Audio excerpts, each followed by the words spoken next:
Florida State's draw in the first round of the 2020 NCAA tournament is against UNC Greensboro.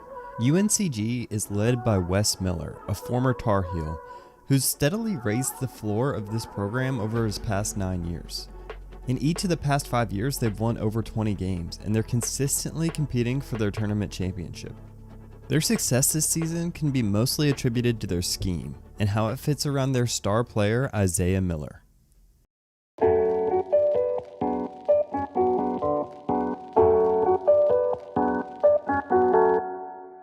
This team wants to put the ball in Isaiah Miller's hands by any means possible. And how can you blame him when he can finish around the rim like he does? He is one of the best players in the country when it comes to these finishes.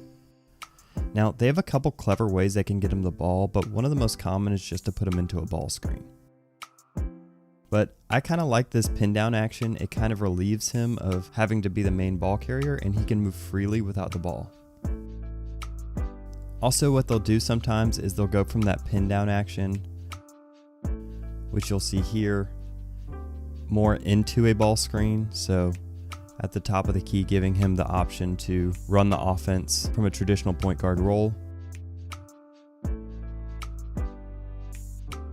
But they'll also go to things like this horn set. So in this horn set, you can see that you get that dribble handoff.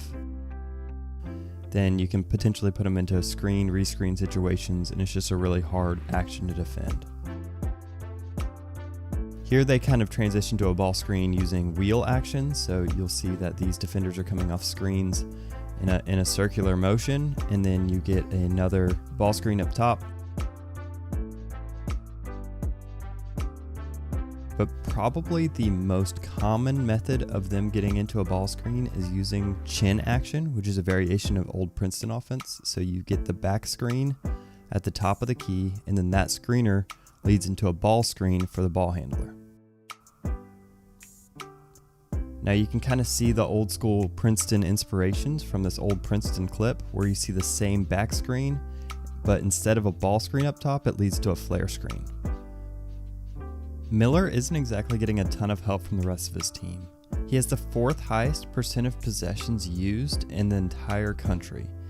However, if you were to keep your eye on anybody else, it would probably be Keyshawn Langley, who's a fellow guard and one of their primary ball handlers. I think their main problem is that neither Miller nor Langley are great three-point shooters, and they're the ones that take a majority of the shots.